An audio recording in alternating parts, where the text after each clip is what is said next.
Guys, कैसे हो आप सभी। मेरा नाम मुकेश सुतार और मैं लेके आया हूँ आपके लिए नंबर सिस्टम की नेक्स्ट क्लास। पिछली क्लास में हमने क्या पढ़ा था, हमने अभाज्य संख्याएं पढ़ी थी पहले। फिर मैंने आपको अभाज्य संख्याओं अभाज्य गुणनखंड निकालना बताया था, उनकी क्वेश्चन दिए थे शायद। अब मैं आपको क्या बताऊंगा, अब हम पढ़ेंगे आज गुणनखंड या भाजक। तो मैंने आपको क्या बताया था कि अभाज्य गुणनखंड एक ऐसी संख्या होती है जो हम जब किसी संख्या को फैक्टर्स में डिवाइड करते हैं तो एक ऐसा फैक्टर जो आगे अपने आप में अभाज्य आ जाए या फिर डिवाइड होना बंद हो जाए, तो उसके अभाज्य फैक्टर्स होते हैं। अब हमें क्या करना है, गुणनखंड या भाजक। तो हमें पता करना है कि संख्या के गुणनखंड क्या होंगे या फिर भाजक क्या होंगे। तो अभाज्य जब हम गुणनखंडों की संख्या ज्ञात कर रहे थे तो हमें सिर्फ उसके अभाज्य गुणनखंड ज्ञात करने थे। जैसे हमने 60 के अभाज्य गुणनखंड ज्ञात करने थे तो कितने हो जाएंगे, 2 की पावर 2 3 इंटू 5। तो हमें कितना पता चला था, 2 + 1 + 3। जब अभी हमें इसके भाजक पूछ ले तो हमें पता है कि 60 के कितने भी भाजक हो सकते हैं। 2 भी हो सकता है, 3 भी हो सकता है, 4 भी हो सकता है, 5 भी हो सकता है, 6 भी हो सकता है, 7 भी हो सॉरी 10 भी हो सकता है, 12 भी हो सकता है, 15 भी हो सकता है, 20 भी हो सकता है, 30 भी हो सकता है, 60 भी हो सकता है, अबे और 1 भी हो सकता है। ये इसके सभी भाजक और गुणनखंड है। इनकी संख्या हमें कैसे पता चलेगी, तो जब भी कोई संख्या n बराबर a⁻x into b⁻y into c⁻z में हो तो इसके भाजक क्या होंगे, भाजक या गुणनखंड।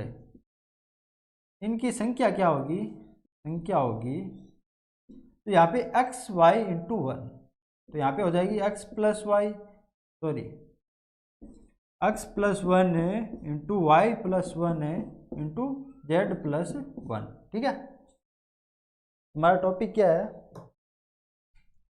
टॉपिक है गुणनखंड या भाजक, गुणनखंड या भाजक। ठीक है, तो हमने क्या देखा कि जब अभाज्य गुणनखंडों को देख रहे थे तो हमें सिर्फ वो गुणनखंड निकालने थे जो अपने आप में एक अभाज्य फैक्टर हो या किसी अन्य संख्या से डिविजिबल ना हो। लेकिन इसमें हमें वो सारे भाजक या गुणनखंड निकालने हैं जिससे वो संख्या डिविजिबल हो सके। तो यहाँ पे कितने आ जाएंगे इसकी वैल्यू, जब इससे हम पता करेंगे तो हमने निकाला था यहाँ पे इसकी अभाज्य गुणनखंड कितने हमारे पास थे, 4 थे, और भाज्य हमारे पास या भाजक कितने हो जाएंगे, तो 2 + 1 यानी 3 हो जाएगा, 1 + 1 यानी 2 हो जाएगा, और 1 + 1 यानी 2 हो जाएगा। तो इसकी वैल्यू कितनी आएगी, 4 × 3 = 12।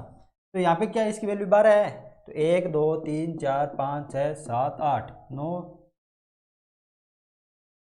कितनी आ रही है, 9 10 11 और 12 आगे वैल्यू। तो इनसे हमें क्या पता चला कि जब भी हमें भाजकों या गुणनखंडों का पता लगाना हो कि उस संख्या के कितने भाजक या गुणनखंड है, तो हमें वो सारे नंबर्स का पता लगाना है जिससे वो संख्या डिविजिबल है, चाहे वो अभाज्य हो या भाज्य हो। क्योंकि हम जब इसके अभाज्य चेक कर रहे थे 2 3 4 5 6 10 ऐसे चेक करे, तो जब हम इसके अभाज्य चेक कर रहे थे तो सिर्फ उसमें 2 ले रहे थे या फिर 3 ले रहे थे, 5 ले रहे थे। यहाँ पे ये नहीं ले रहे थे, क्यों नहीं ले रहे थे, क्योंकि ये एक अभाज्य गुणनखंड नहीं है, ये एक भाज्य गुणनखंड है और इसके 2 ही फैक्टर हो जाएंगे, 2 इसका फैक्टर हो जाएगा। या फिर 6 नहीं ले रहे थे क्योंकि इसके 2 और 3 फैक्टर हो जाएंगे, लेकिन यहाँ पे हमें 6 और 2 को भी 4 को भी लेना है। क्यों लेना है, क्योंकि इसके वो भाजक या गुणनखंड है, चाहे वो अपने आप में भाज्य हो या अभाज्य हो। ठीक है, तो समझ में आया आपको।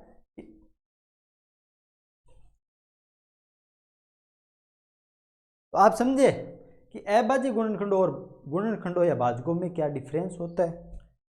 तो हमें जब भी कोई संख्या दी जाए n बराबर a⁻x गुणा b⁻y गुणा c⁻z, जब ऐसी कोई संख्या हो जो इस फॉर्म में हो, उसके हमें 3 चीज़ों का ध्यान रखना है।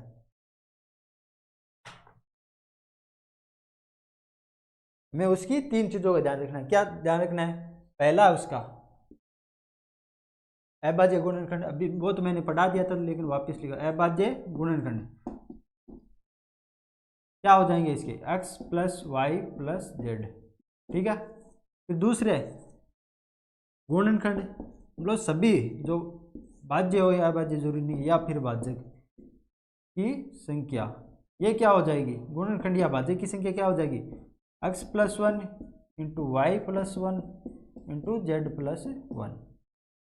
दूसरी चीज योग क्या हो जाएगा, इनका योग होगा, मैं जहाँ पे ये a आ रहा है इसकी पावर 0 से लेकर 1 a की पावर x तक ये लेना है।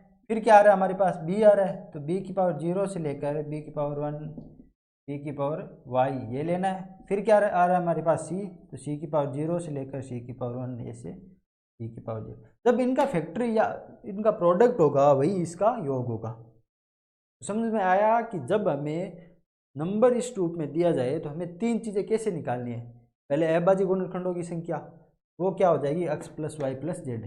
फिर हमें गुणनखंड या भाजकों की संख्या, वो कैसे निकालेंगे, वो निकालेंगे x plus Y into Y plus one, sorry x plus one into Y plus one into Z plus one.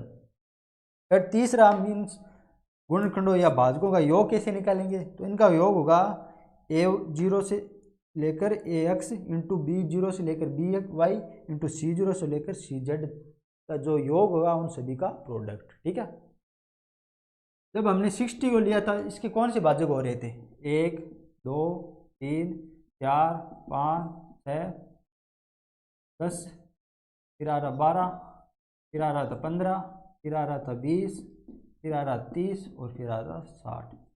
ठीक है, ये सभी इसके गुणनखंड या भाजक है। तो इनकी संख्या कितनी हो जाएगी, 1 2 3 4 5 6 7 8 9 10 11 12, कितनी हो जाएगी 12 संख्या। तो हमने क्या देखा था, अभी मैंने क्या बताया था कि 60 को हम कैसे लिख सकते हैं, 60 को हम लिख सकते हैं 2 की पावर 2 इंटू 3 की पावर 1 इंटू 5 की पावर 1।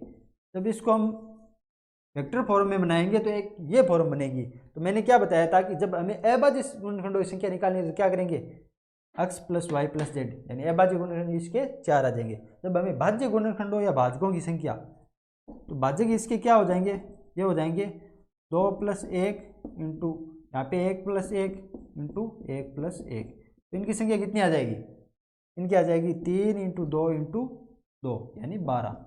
तो हमारे पास 12 आ रही है। ठीक है, अब योग निकालना हो तो योग कैसे निकालेंगे, मैंने क्या बताया था आपको, ये 2 की पावर 0 से लेकर 2 की पावर x तक चलना है। तो हमें क्या होगी, 2 की पावर 0 प्लस 2 की पावर 1 प्लस 2 की पावर 2। फिर यहाँ पे क्या आ जाएगा, 3 की पावर 0 प्लस 3 की पावर 1, यहाँ पे क्या आ जाएगा 5 की पावर 0 प्लस 5 की पावर 1। इसका प्रोडक्ट इसमें इसका क्या माना जाएगा, 2 की पावर 0 हमेशा एक ही होते हैं, किसी भी संख्या की पावर अगर 0 हो तो वो एक आता है। यहाँ पे 1 प्लस 2 और 4 कितने हो जाएंगे 7।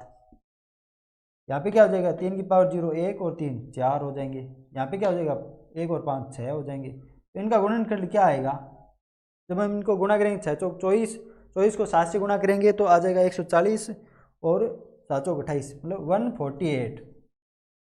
इनका योग आ रहा है हमारे पास 148, यानी फॉर्मूले से योग अगर इतना आ रहा है तो क्या इनका योग सही है।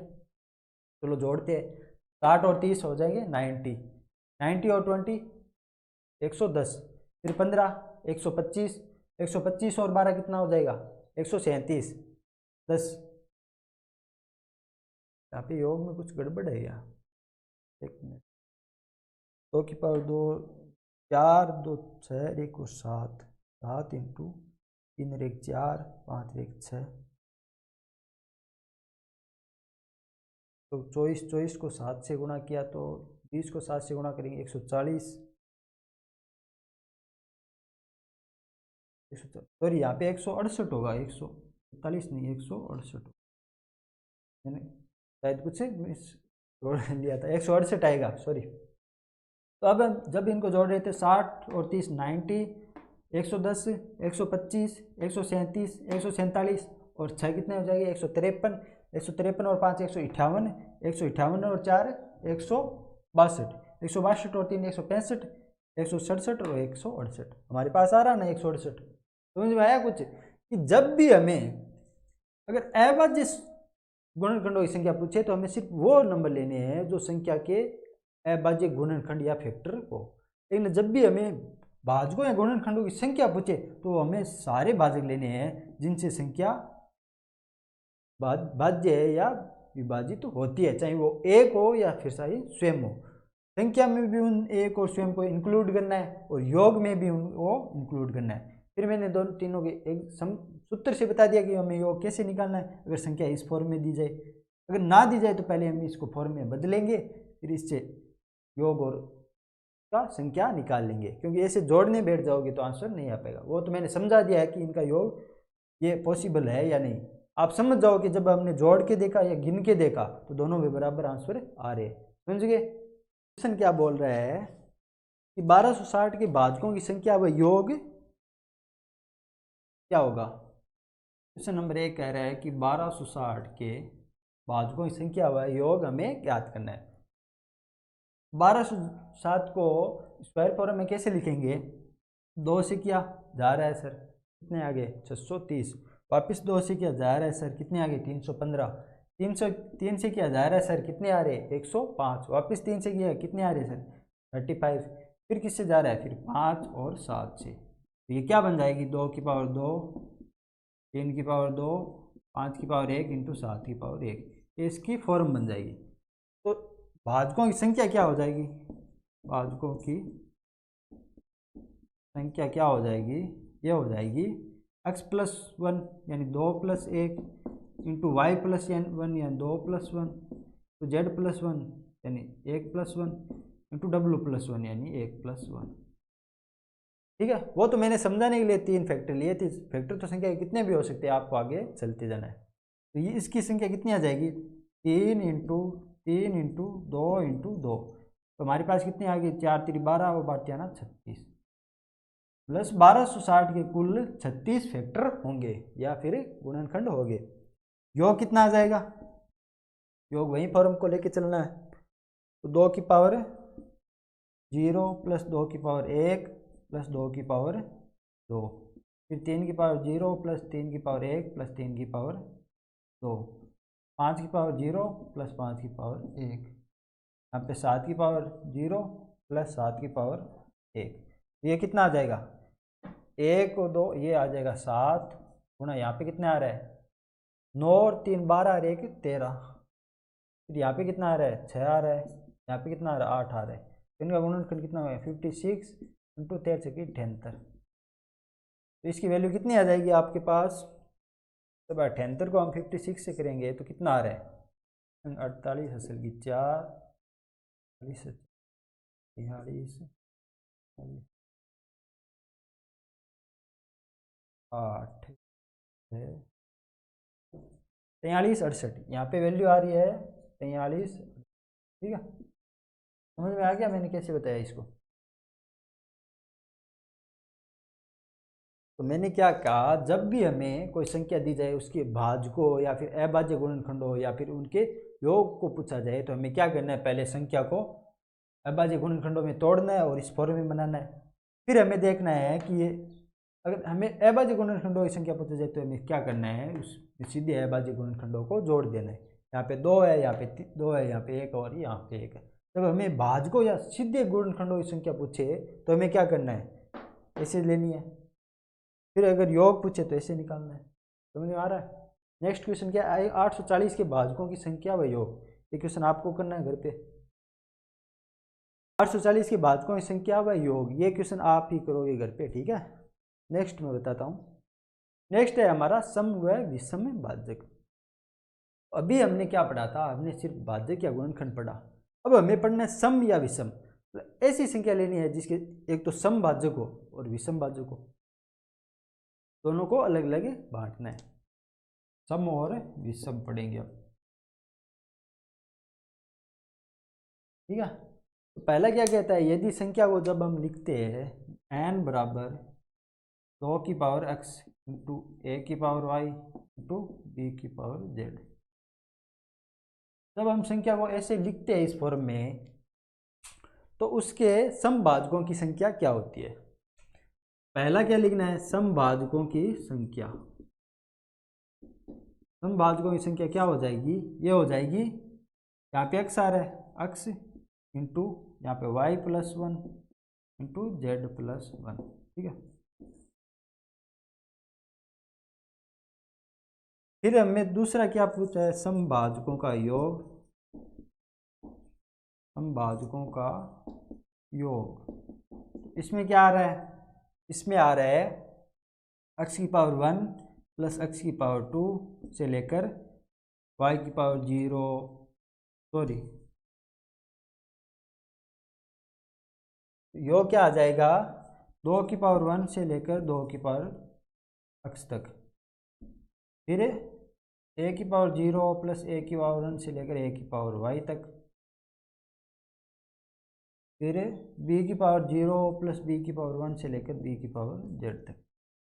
तो इसमें आप क्या डिफरेंस दे रहे हो कि जब भी हमें भाजकों की संख्या निकालते हैं तो यहाँ पे x+1 ले रहे थे, और योग में x इसकी पावर भी 0 से शुरू हो रही थी। लेकिन अगर आपको सम और विषम का अलग अलग निकालना है तो आपको एक चीज़ का ध्यान रखना है, इस सम को हम संख्या को पहले इस फॉर्म में लिखेंगे जहाँ पे सम, अगर संख्या में 2 का फैक्टर मौजूद है तो ही वो सम संख्या होगी, और अगर 2 का फैक्टर मौजूद है और उसके समभाजकों की संख्या निकालनी हो तो हमें क्या करना है, यहाँ पे x+1 नहीं, सिर्फ x लेना है, ठीक है। और अगर हमें समभाजकों का योग निकालना है तो हमें 2 को 1 से शुरू करना है, न कि 2 को 0 से, समझे कुछ। अब मैं आपको कैसे आंसर इसका एग्जाम्पल से समझाऊंगा, ठीक है, समझ में आया।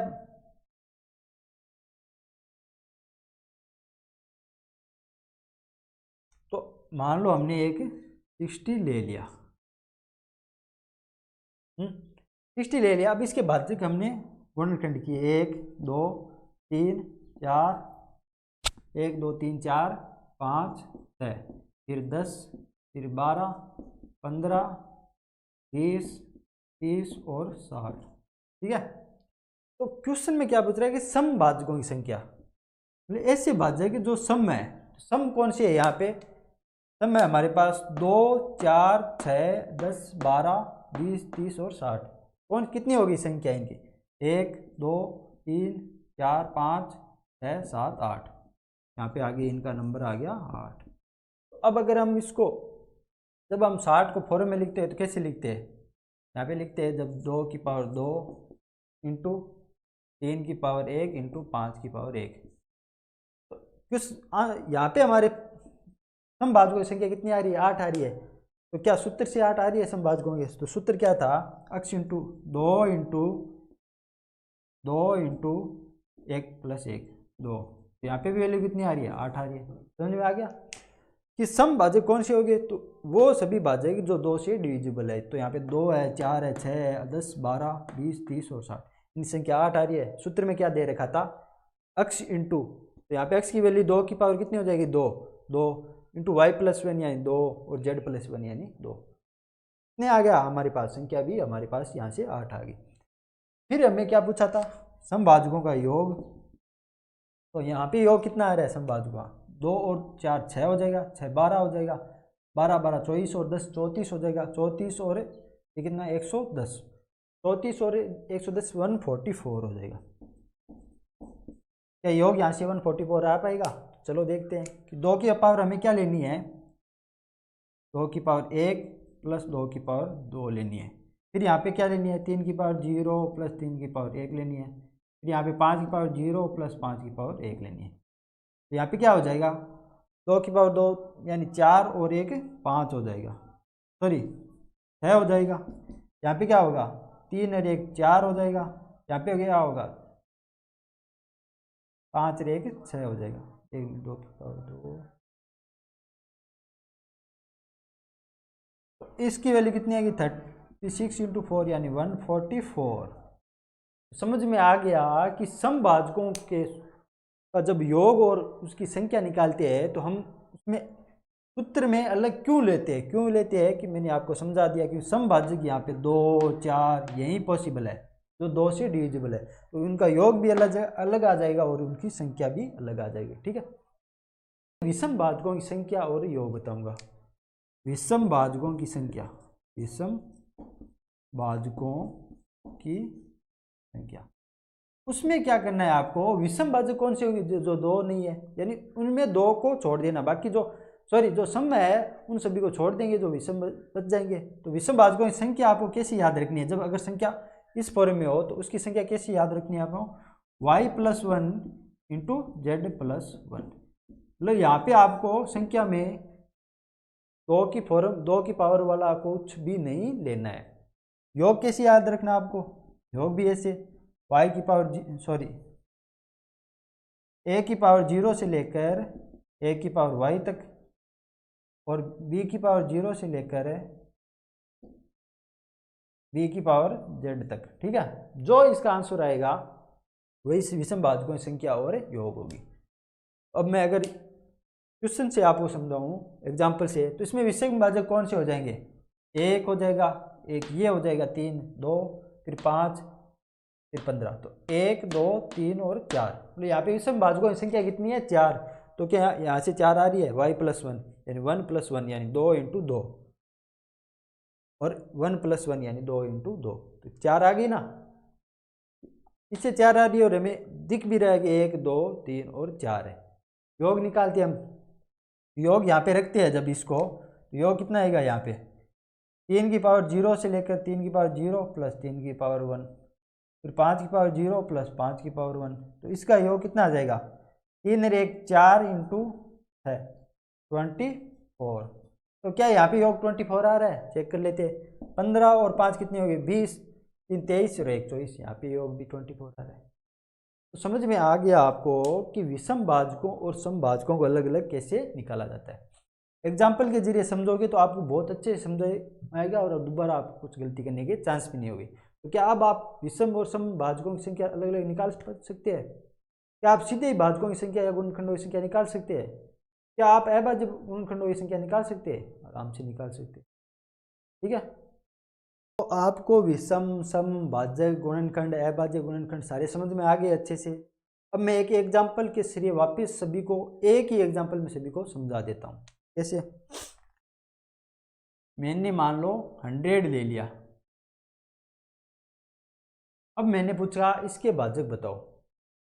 आपको क्या करना है, पहले इसके गुणनखंड को लिख लेना है, कौन से, दो फॉर्म में लिख ले। एक तो इसको फॉर्म में लिखो, 100 को हम कैसे लिख सकते हैं, 2 इंटू 4 से गया, फिर 25 बच गया, 25 5 इंटू 5, ये क्या बन जाएगा, 2 की पावर 2 इंटू 5 की पावर 2, ये फॉर्म बन जाएगी।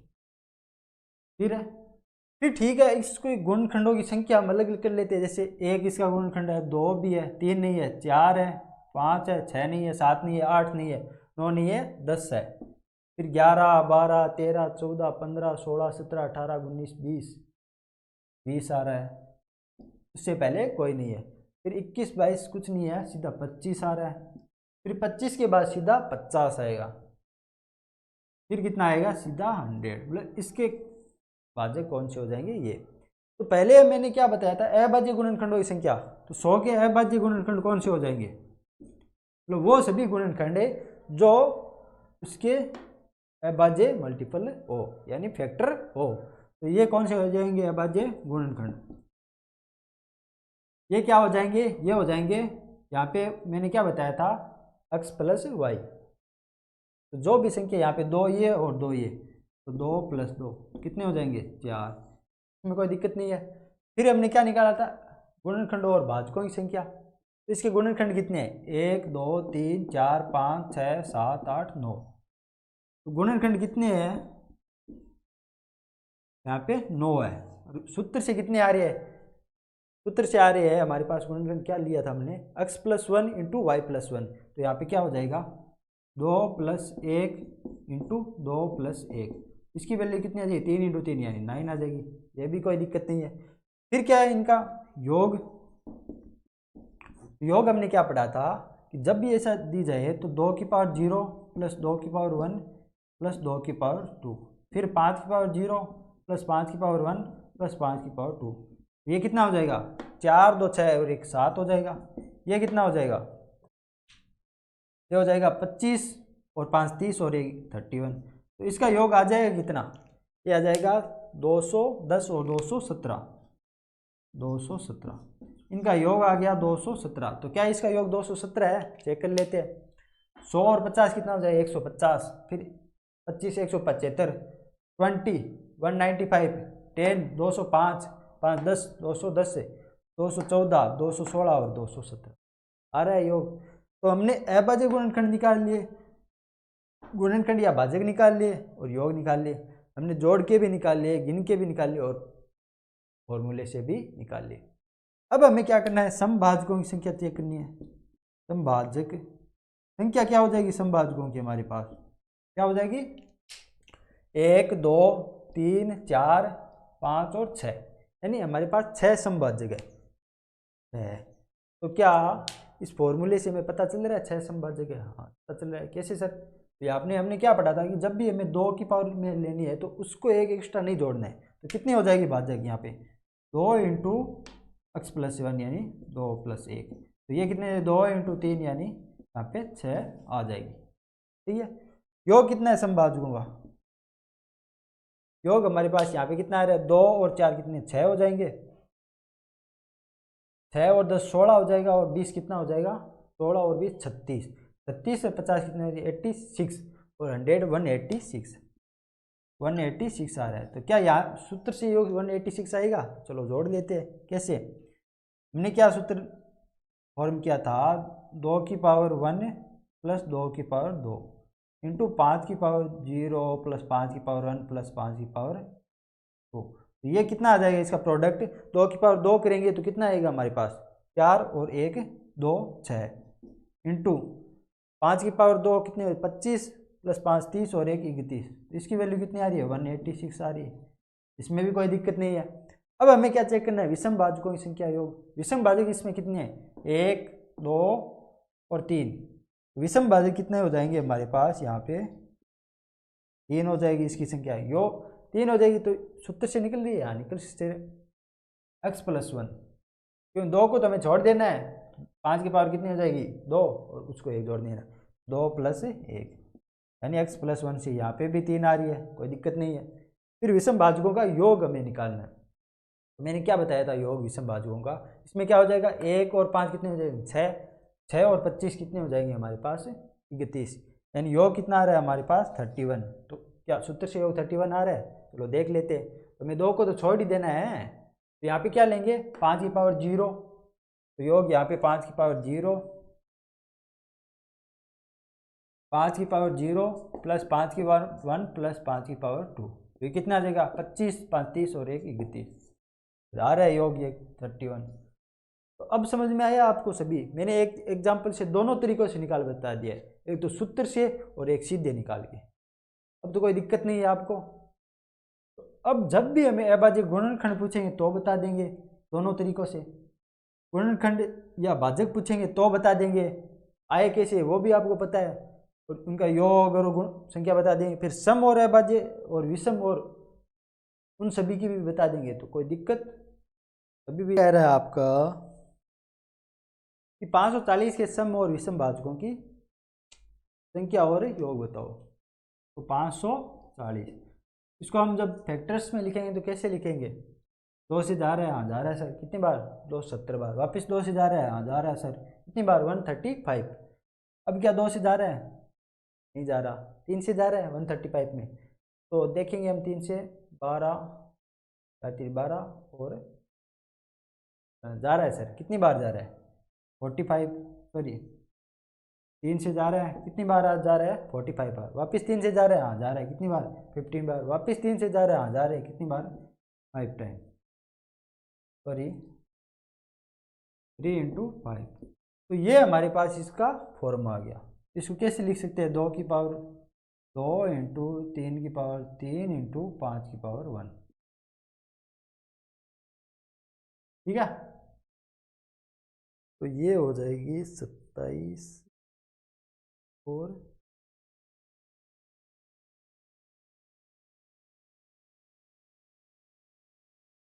ठीक है। तो आपको पूछा क्या है? सम और विषम भाजकों की संख्या और योग दोनों पूछा गया है। तो इसका मैंने क्या बताया था? सम भाजकों की संख्या क्या हो जाएगी इसमें?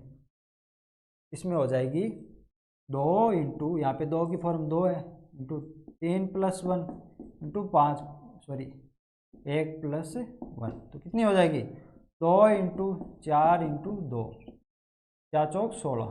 ठीक है, योग कितना हो जाएगा समभाजकों का योग हो जाएगा 2 की पावर 0 सॉरी 1 + 2 की पावर 2 फिर 3 की पावर 0 + 3 की पावर 1 + 3 की पावर 2 + 3 की पावर 3 फिर 5 की पावर 0 + 5 की पावर 1। ठीक है,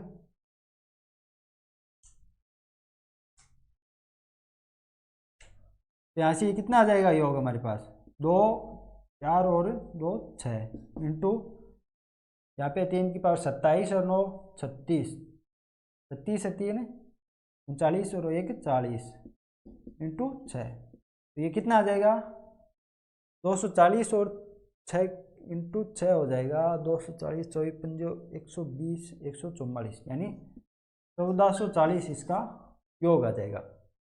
फिर विषम भाजकों की संख्या पूछी गई है तो विषम भाजकों की संख्या क्या हो जाएगी x + 1 यानी 3 + 1 इंटू 1 + 1 यानी 4 दूनी 8। ठीक है, और विषम भाजकों का योग क्या हो जाएगा ये हो जाएगा। अब इसमें हमें ये नहीं लेना बाकी लेना है तो हमें क्या लेना है 40 इंटू 6 40 इंटू 6 कितना आ जाएगा 240। कोई दिक्कत कोई समस्या? ठीक है, फिर नेक्स्ट क्वेश्चन क्या क्या रहता है 1980 के सम और विषम भाजकों की संख्या और योग ज्ञात करो। ये क्वेश्चन आपको करना है घर पे। नेक्स्ट क्या कहता है स्थानीय और अंकीय मान। चलो आज इसको भी पढ़ लेते हैं। स्थानीय या फिर और अंकीय मान। अंकीय मान आपने जब हम 10th या 9th में पढ़ते हैं जब हमें पता चलता है स्थानीय मान और अंकीय मान उस सिलेबस में आ जाते हैं तो सभी ने पढ़ा हुआ है, अभी आ रहा है या नहीं आ रहा है ये मैटर नहीं करता, लेकिन पढ़ा सभी ने। स्थानीय मान से हम क्या समझते हैं? स्थानीय मान से हम समझते हैं कि हमें मान लो कोई संख्या दी जाए 24 26 29 01.4576। अब हमें पूछ ले इसमें बताओ 6 का स्थानीय मान क्या है, 6 का स्थानीय मान क्या है। तो स्थानीय मान से क्या समझ में आया कि 6 की इस संख्या में पोजीशन क्या है जब हम इस संख्या को गिनना शुरू करते हैं, या फिर जब हम इस संख्या को गिनना शुरू करेंगे तो 6 कौन सी पोजीशन पे आएगा और उसी में क्या गिनेंगे। अगर हम पहली संख्या को इकाई गिनेंगे, हम संख्या गिनने की शुरुआत कहाँ से करते हैं? राइट साइड से करते हैं। तो राइट साइड से करते हैं और लेफ्ट की तरफ चलते हैं। कैसे चलते हैं? राइट साइड में पहला अक्षर कौन हो जाएगा? इकाई का। और एक चीज का याद रखना है, पॉइंट के बाद में कुछ भी कितने में डिजिट हो, संख्या की शुरुआत हमेशा पॉइंट से पहले ही होगी गिनने के लिए। तो ये इकाई का होगा तो ये कौन सा होगा? दहाई का होगा। ये कौन सा होगा? ये होगा सैकड़े का। तो समझ में आया कि संख्या में जब हम इसकी गिननी शुरू करते हैं तो राइट से चलते हैं और लेफ्ट की तरफ जाते हैं। तो जब हम जाते हैं लेफ्ट की तरफ तो जो संख्या में अंकों का जो हम मानते हैं कि ये कौन सा अंक है वही उसका स्थानीय मान होता है या पोजीशन होती है। तो अब जब हमें पूछ ले कि 6 के अंक की पोजीशन या स्थानीय मान क्या है तो हम कैसे गिनेंगे? इकाई का, दहाई का, सैकड़े का, हजार का, 10,000 का। 6 कौन सा अंक है? 10,000 का। 10 से 1000 का। अगर 6 10,000 का अंक है और अगर हम सिर्फ 6 को ही यहाँ पे रिप्रेजेंट करना चाहे तो क्या 6 लिख सकते हैं? नहीं लिख सकते। कैसे लिखेंगे? तो यहाँ पे लिखेंगे हम 6 इंटू 10,000। तो ये क्या बनेगा? 10,000 60,000। तो इससे बेसिक हमने क्या समझा कि स्थानीय मान एक ऐसी नंबर होता है जो उस संख्या के पोजीशन को रिप्रेजेंट करता है कि वह इकाई का अंक है कि दहाई का अंक है कि सैकड़े का अंक है या हजार का अंक है। दूसरी चीज़, अगर जब भी हम स्थानीय मान को लिखते हैं तो उसको पूरा लिखते हैं। अगर वह सैकड़े का है तो उसके साथ सैकड़े की फॉर्म आएगी, अगर वह दहाई का है तो उसके साथ दहाई की फॉर्म आएगी। यानी अगर उस संख्या को, अगर उस अंक को हम अलग से निकाल कर अगर उसकी गिननी शुरू करेंगे तो वो वही आएगा पोजीशन आएगी जो पहले उसमें थी। अगर यहाँ से शुरू करेंगे तो इकाई, दहाई, सैकड़ा, हज़ार, 10,000, मतलब 6 यहाँ पे भी 10,000 की है, तो ये इसका स्थानीय मान हो जाएगा। स्थानीय मान, स्थानीय मान का मतलब संख्या में उस 6 की पोजीशन क्या है उस स्थान पे। फिर दूसरा क्या है, अंकीय मान। तो अंकीय मान और स्थानीय मान में क्या फर्क होता है कि कोई भी संख्या का स्थानीय मान तो उसकी संख्या को रिप्रेजेंट करता है, लेकिन अंकीय मान है, अंकीय मान से आप ये समझे कि अंक का क्या मान है। तो यहाँ पे कोई अंक का मान चेंज थोड़ी हो रहा है। अब अगर हम यहाँ पे अगर अंक 1 है और यहाँ पे अंक 1 है, तो क्या अगर अंक को 6 को यहाँ पे रखने पर उसके मान थोड़ी चेंज हुआ है, उसकी वैल्यू थोड़ी चेंज हुई है, वो रहेगा तो 6 ही, यानी अंक तो वो 6 ही रहेगा, उसका पोजीशन जरूर चेंज हो गई है कि मान लो ये 1 यहाँ पे है, ये 6 यहाँ पे है, ये 4 यहाँ पे पोजीशन का जरूर चेंज है, मतलब उसके स्थान का जरूर परिवर्तन हुआ है, लेकिन अंक में थोड़ी हुआ है, वो तो 6 ही रहेगा, यहाँ थोड़ी है। अगर हम 6 को यहाँ पे लिए आएंगे तो ये संख्या क्या बन जाएगी, 6 और 4 यहाँ पे आ जाएगा। तो क्या यहाँ पे 6 की अंक थोड़ी चेंज हो रही है, यहाँ पे सिर्फ उसकी पोजीशन चेंज हो रही है। तो अंकीय मान क्या होता है, वह संख्या स्वयं ही उस अपना अंकीय मान होता है।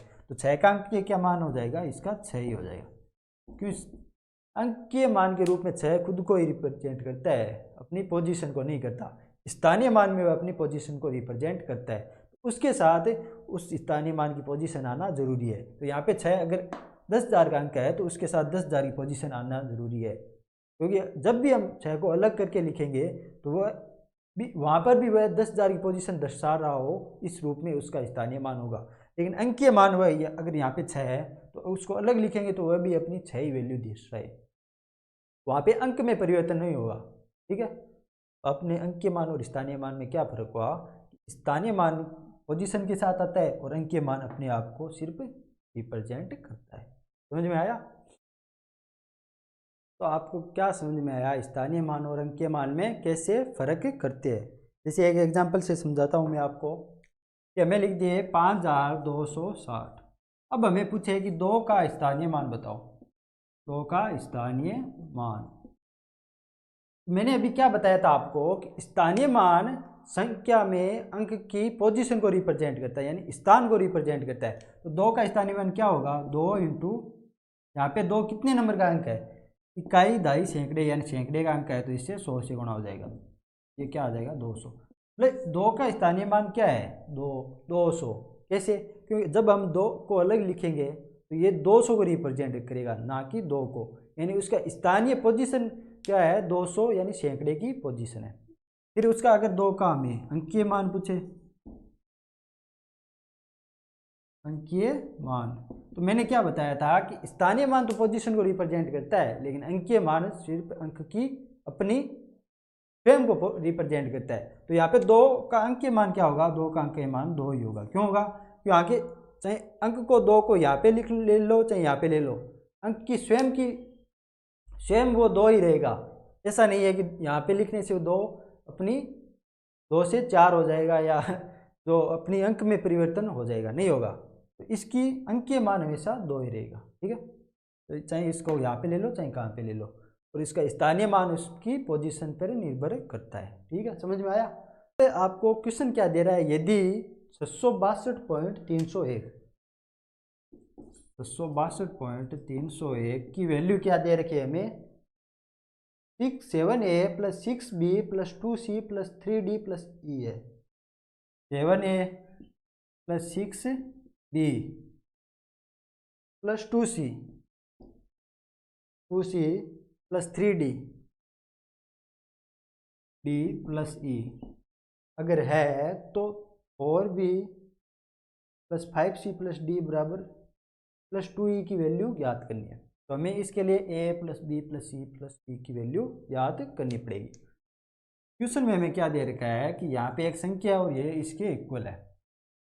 तो जब भी हम स्थानीय मान याद करते हैं तो हमने क्या बताया था कि स्थानीय मान जब अलग लिखा जाता है तो वह अपनी पोजीशन को साथ में ले जाता है। तो यहाँ पे इसकी पोजीशन क्या हो जाएगी, यहाँ से जब पॉइंट हो तो पॉइंट से पहले वाली संख्या गिनना शुरू करते हैं। तो 7 की पोजीशन यहाँ पे क्या है, इकाई, दहाई, सैकड़े, मतलब सैकड़े का अंक है। तो 7 को हम कैसे लिखेंगे, 7 × 100। तो अगर ये क्या बन जाएगा 700, तो यहाँ पे ए की वैल्यू कितनी आ जाएगी, 100 आ जाएगी, फर्स्ट आ जाएगी। फिर 6b, यानी b की पोजीशन क्या है यहाँ पे, दहाई का अंक है। 6b को हम कैसे लिखेंगे, 6 इंटू 10, तो ये बन जाएगा 60। तो b की वैल्यू कितनी आ जाएगी हमारे पास, 10। ठीक है। फिर क्या रहा है 2c, तो यहाँ पे c की वैल्यू कितनी है, 2c को हम कैसे लिखेंगे, 2 इंटू 1, क्योंकि ये इकाई का अंक है, तो यहाँ पे 2 ही बन जाएगा। तो c की वैल्यू कितनी आ जाएगी, 1, ये आ गया 3 आ गया। फिर क्या दे रखा है, 2c प्लस 3d, तो a b c d e f, ठीक है। तो यहाँ पे d की पोजीशन क्या है, तो एक चीज़ को ध्यान रखना है, जब भी हम स्थानीय मान लिखते हैं, अगर हम पॉइंट से पहले यानी लेफ्ट साइड में जा रहे हैं तो हमें पॉजिटिव में लिखना है। अगर पॉइंट के राइट साइड में जा रहे हैं, हम पॉइंट से राइट साइड में बढ़ रहे हैं, तो प्रत्येक अक्षर का माइनस में इकाई का अंक, माइनस में दहाई का अंक होता है। जैसे जैसे यहाँ पे पॉइंट हम 3 बनाने के लिए हमें क्या करना पड़ेगा, हमें पॉइंट 10 से भाग देना पड़ेगा। तो यहाँ पे 3d की पोजीशन क्या हो जाएगी, 3 इंटू 1/10 हो जाएगी।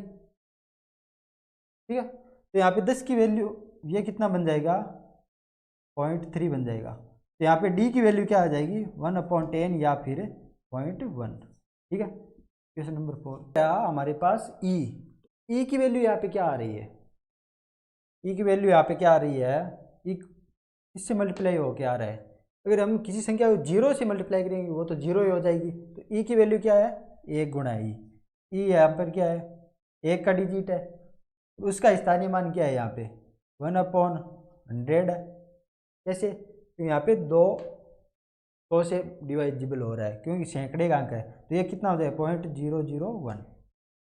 ठीक है, सॉरी इकाई दहाई सैकड़े, ये कितने हो जाएगा, 0.00, 1000 से डिविजिबल होगा, क्योंकि पॉइंट के बाद में हर संख्या 1 0 लेके डिविजिबल हो जाती है। तो ये आ गई e की वैल्यू। तो हमें क्वेश्चन में क्या पूछा है, क्वेश्चन में पूछा है 3a minus 4b, 3a minus 4b plus 5c plus e plus 2e, eliminate करो, मैं यहाँ पे लिखा देता हूँ। तो यहाँ पे वैल्यू क्या आ जाएगी इसकी, जब हम रखेंगे तो 3a की वैल्यू कितनी है, 1 की 100 है, तो 3a यानी 3 इंटू 100, माइनस b की वैल्यू कितनी है, 10 है, तो 4 इंटू 10, प्लस c की वैल्यू कितनी है, 5 इंटू 1, प्लस d की वैल्यू कितनी है, 0.1, प्लस e की वैल्यू कितनी है, 2 इंटू 0.001। तो यहाँ पे कितने आ जाएगा, 300 माइनस 40 प्लस 5 प्लस 0.1 प्लस 0.002, ये कितने आ जाएगा, इसमें गया 260, तो 265.102 ट्रांसफर आ जाएगा। समझ में आया, कैसे आया, कि जब भी हमें स्थानीय मान पूछा जाए तो हमें पता होना चाहिए कि स्थानीय मान संख्या में अंक के उस स्थान की पोजीशन को रिप्रेजेंट करता है। जब भी अंकीय मान पूछा जाए तो हमें पता होना चाहिए कि अंकीय मान अंक की स्थिति यानी को नहीं, स्वयं अंक को ही रिप्रेजेंट करता है। ठीक है।